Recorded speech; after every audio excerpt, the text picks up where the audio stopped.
Hello everyone, welcome to channel learn with ease. आज का topic है dissolution of a partnership firm, जिसमें हम सॉल्व करेंगे question number 23 part A chapter 5 D K Goyal की बुक से क्लास 12 अकाउंट्स के लिए। ऑनलाइन सेशंस अगर आप चाहते हो क्लास 11 और 12 दोनों के लिए है। इंटरेस्टेड स्टूडेंट मुझे व्हाट्सएप कर सकते हैं इस नंबर पर अपना नाम और क्लास। आप मुझे फॉलो कर सकते हो Telegram channel learn with ease official, जहां पर आप अपने डाउट्स या कमेंट्स लिख करके भेज सकते हो। तो एक्स वाई जेड तीन पार्टनर है। प्रॉफिट शेयरिंग रेशियो 7:2:1 है। तीनों पार्टनर फर्म को डिसॉल्व करना चाहते हैं और बैलेंस शीट दी गई है 31 मार्च 2022 की। एसेट्स और लाइबिलिटीज को किस तरह से रियलाइज किया गया, एसेट्स को बेचा गया, लाइबिलिटीज को पे किया गया, वो सारी इंफॉर्मेशन है आपके पास। आपको बनाने necessary ledger accounts. Necessary ledger accounts में क्या आएगा? Realisation account. पार्टनर ने अगर लोन लिया या दिया है फर्म को तो वो अकाउंट बनेगा। थर्ड नंबर पर आपका पार्टनर्स कैपिटल अकाउंट और एंड में बनेगा आपका कैश या बैंक अकाउंट। तो यही सीक्वेंस रहेगी। इसी सीक्वेंस में आपको फॉर्मेट तैयार रखने, ताकि साथ के साथ हम जहां पर भी पोस्टिंग होने उसको साथ के साथ करेंगे, बिना मिस्टेक के, बिना मैसअप के। तो सबसे पहले रियलाइजेशन अकाउंट में आप डेबिट साइड पर सभी एसेट्स को लिखोगे। सभी को नहीं, चेक करके लिखना है आपको। कैश इन हैंड आपका रियलाइजेशन में कवर नहीं होता। डेटर्स आपको आएंगे, स्टॉक आएगा, शेयर्स आएंगे। आपके दोनों कंपनी के जो शेयर्स है वो लिखोगे, एसेट है ये। और पेटेंट्स, मशीनरी, बिल्डिंग और गुडविल 3000, ये भी आपकी रियलाइजेशन अकाउंट में शो की जाएगी। क्यों शो की जाएगी? गुडविल आपकी फिक्शियस एसेट नहीं है, इंटेंजिबल एसेट है, और इंटेंजिबल एसेट है तो आप इसे यहाँ पर कवर करोगे। गुडविल भी आ गई। अब बारी आती है लाइबिलिटीज। लाइबिलिटीज में आप आउटसाइड पार्टी से रिलेटेड लाइबिलिटीज को कवर करोगे, पार्टनर्स के कैपिटल अकाउंट को नहीं लिखोगे। तो सबसे पहले क्रेडिटर्स, क्रेडिट साइड पर लिखो 3142। और provision for depreciation on machinery 4000, क्या ये कवर होगा? बिल्कुल होगा। आप इसे भी लिखोगे। जितने भी प्रोविजंस आपके एसेट से रिलेटेड हैं वो सारे के सारे आप यहाँ पर लिखोगे। कहाँ लिखोगे? क्रेडिट साइड पर। जैसे डेटर से रिलेटेड आपका प्रोविजन फॉर बैड डेट्स होता है, उसे आप क्रेडिट साइड पर लिखते हो। इसी तरह से जो ये मशीनरी पर डेप्रिसिएशन का प्रोविजन किया है उसे आप क्रेडिट साइड पर लिखोगे। क्यों? क्योंकि आप फाइनली आप एसेट्स को वाइंड अप कर रहे हो, बेच रहे हो, तो प्रॉफिट या लॉस जो भी होगा नेट, इसी में ही इफेक्ट आ जाएगा। आपको और कैलकुलेशन नहीं करनी। तो अब बारी आती है कि आपने एसेट्स को बेचा किस तरह से। सबसे पहले एक्स ने टेक ओवर की है बिल्डिंग। बिल्डिंग टेक ओवर की है 7300 रुपए की। तो क्या इसने फर्म को पेमेंट की है? नहीं की। तो फर्म क्या करेगी? उसके कैपिटल अकाउंट को डेबिट करेगी। एक्स कैपिटल अकाउंट आपका डेबिट होगा और रियलाइजेशन अकाउंट आपका क्रेडिट होगा। एसेट्स को जब आप बेचते हो उनकी रियलाइजेशन से रिलेटेड इंफॉर्मेशन कहाँ लिखी जाएगी? क्रेडिट साइड पर। तो यहाँ पर आप लिखोगे by X capital account building 7300 रुपए। अब आपका पार्टनर्स कैपिटल अकाउंट का फॉर्मेट तैयार है, तो साथ के साथ यहाँ पर पोस्टिंग करो। ओपनिंग बैलेंसेस बैलेंस शीट से मिल जाएंगे और एक्स के कैपिटल अकाउंट को यहाँ पर डेबिट कर दो 7300। इन्वेस्टमेंट नहीं आएगा, बिल्डिंग आएगा, इसको करेक्शन कर लेना, टाइपो एरर है। इसके बाद वाई, वाई चाहता है इस बिजनेस को आगे कैरी ऑन करना और उसने कुछ एसेट्स को टेक ओवर करनी है, जैसे कि goodwill, stock, debtors book value पर टेक ओवर करे, पेटेंट 6500 और मशीनरी 1500 रुपए। तो ये सारी एसेट्स आप अलग अलग शो नहीं करोगे, एक वर्किंग नोट बनाओगे, वहां पर टोटल दिखाओगे 16244 रुपए की एसेट टेक ओवर कर रहा है। तो क्या इसने फर्म को पेमेंट की है? नहीं की। तो हम क्या करेंगे? इसके कैपिटल अकाउंट को डेबिट करेंगे। इसी तरह से इसने क्रेडिटर्स को भी टेक ओवर किया है। तो क्या हमें इन्हें आपस में सेट ऑफ कर देना चाहिए? बिल्कुल नहीं करेंगे, क्योंकि यहाँ पर ऐसा कुछ नहीं लिखा कि जो एसेट्स हैं वो लाइबिलिटीज के साथ सेट ऑफ हो रही है, कोई सेटलमेंट की जा रही है। दूसरी बात, वाई जो ले रहा है उसने यहाँ पर ये नहीं कहा है कि वो इसलिए टेक ओवर कर रहा है ताकि वो इस लाइबिलिटी को पे कर सके, ऐसा कुछ भी नहीं मेंशन।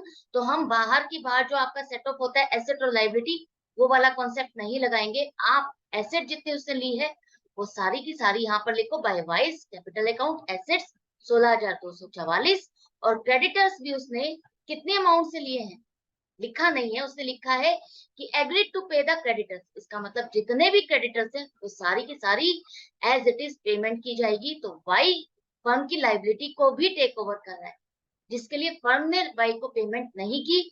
तो अब बाई का कैपिटल अकाउंट आप क्या करोगे? क्रेडिट करोगे। रियलाइजेशन अकाउंट आपका डेबिट होगा और वाइस कैपिटल अकाउंट आपका क्रेडिट होगा 3142।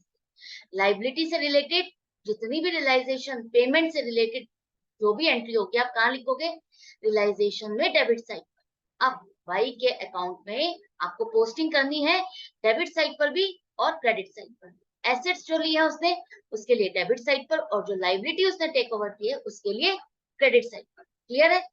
नेक्स्ट आ जाओ अब जेड। जेड ने सी कंपनी लिमिटेड के जो शेयर्स हैं, कितने शेयर्स हैं, 60 शेयर है। यहाँ पर देखो 60 शेयर है 480 रुपए के, लेकिन वो कितने ले रहा है, 60 शेयर वो 5 रुपए के हिसाब से ले रहा है। हर शेयर की कीमत उसने कितनी लगाई है, 5 रुपए। तो इसका मतलब ये 60 शेयर उसने 300 रुपए में लिए हैं।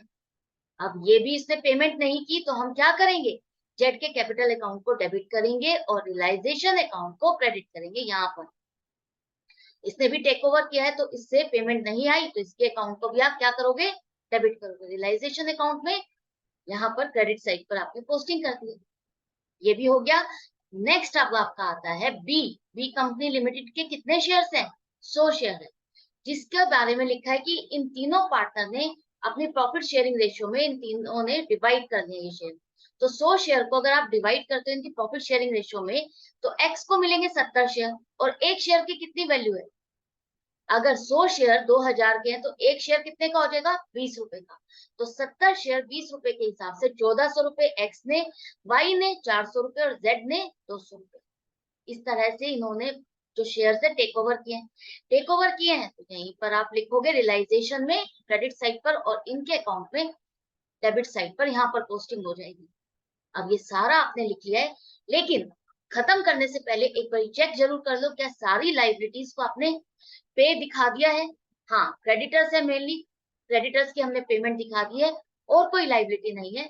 तो आप चेक कर सकते हो प्रॉफिट आ रहा है या लॉस आ रहा है। एसेट अगर कोई रह जाती है तो उससे कोई मैटर नहीं करता, हम वो मान के चलेंगे कि उस एसेट के बारे में अगर इंफॉर्मेशन नहीं है तो उससे हमको कोई सेल प्रोसीड्स नहीं मिली, उसकी वैल्यू नील लगाई गई है, उसकी वैल्यू 0 लगाई गई। लेकिन लाइबिलिटी की अगर इंफॉर्मेशन नहीं है तो वो हमको पे फुल दिखाना है, पूरी पेमेंट दिखानी है। हमारी लाइबिलिटी सारी हमने पेमेंट कर दी है। अब आप चेक करो प्रॉफिट आ रहा है या लॉस आ रहा है। क्रेडिट साइड का टोटल ज्यादा है, मतलब कि प्रॉफिट है। प्रॉफिट कितना है, 520 रुपए को प्रॉफिट शेयरिंग रेशियो में डिस्ट्रीब्यूट कर दो 7:2:1 में, तो तीनों के हिस्से जितना आएगा, तो पार्टनर्स के कैपिटल क्या होंगे, वो क्रेडिट होंगे। प्रॉफिट है तो आप उनके कैपिटल अकाउंट को क्रेडिट करोगे और रियलाइजेशन अकाउंट आपका डेबिट हो जाएगा। यहाँ पर आपकी पोस्टिंग आ जाएगी डेबिट साइड पर 520 रुपए। अब आपने यहाँ पर कंप्लीटली ट्रांसफर कर दिए और ये अकाउंट आपका कंप्लीट हो गया टोटल एंड में लिख करके। अब जो प्रॉफिट आपने निकाला है रियलाइजेशन में, ये आप पार्टनर्स के अकाउंट में पोस्टिंग कर दो क्रेडिट साइड पर 364, 104 और 52, जिसका जितना शेयर बनता। सारा कंप्लीट करने के बाद अब आपने देखा कि बैलेंस शीट में कोई भी पार्टनर से रिलेटेड लोन या एडवांस नहीं है। तो अब हम किसकी बारी आती है, अब हमारी किसकी बारी आती है, किसको पेमेंट करनी है हमको, पार्टनर्स के कैपिटल अकाउंट की पेमेंट की बारी आती है। तो यहाँ पर सबकी एक एक करके बैलेंस निकालो। तो एक्स का देखो, एक्स का डेबिट बैलेंस जाता है, इसका मतलब उसने फर्म से पैसा उठाया हुआ है, फर्म से पैसा लिया हुआ है, तो फर्म इससे पैसा लेगी। कितना लेगी, जो बैलेंस आ रहा है 4754 रुपए, ये कैश में पेमेंट करेगा। ये बात याद रखना, ध्यान रखना, अगर बैलेंस शीट में कैश लिखा है तो आप कैश के साथ ही ट्रांजेक्शन दिखाओगे, अगर बैंक दिखाया है तो बैंक के साथ ट्रांजेक्शन दिखाओगे। ये इंपॉर्टेंट है, याद रखना। तो by cash account 4754 x payment करेगा फर्म को। इसी तरह से वाई का भी डेबिट बैलेंस ज्यादा है, उससे भी पेमेंट फर्म को लेनी है 10,678 रुपए।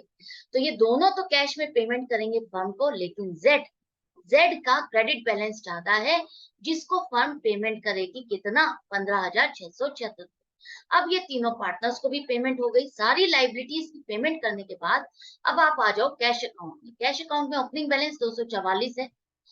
आपको दोनों पार्टनर से जो पेमेंट लेनी थी वो आप डेबिट साइड पर शो करोगे, और जो जेड को पेमेंट करनी थी वो क्रेडिट साइड पर शो करोगे। चेक करो क्या क्लोजिंग बैलेंस आ रहा है, कोई नहीं आ रहा। दोनों साइड का टोटल चेक करो क्या मैच कर रहा है, बिल्कुल मैच कर रहा है। अगर मैच कर गया है तो आपका क्वेश्चन कंप्लीट और करेक्ट हो गया, बिना मिस्टेक, बिना मैसअप और बिना किसी एंट्री को मिस करे। आई होप आपको ये तरीका अच्छा लग रहा होगा कि किस तरह से हम क्वेश्चन को स्टेप बाय स्टेप सोल्व करते जा रहे हैं और एक ही बार में कंप्लीट कर रहे हैं, ताकि हमें बार बार क्वेश्चन को चेक ना करना पड़े और कंफ्यूज ना होए कि कहीं ये फिगर हमने रॉन्ग तो नहीं कैलकुलेट कर दी।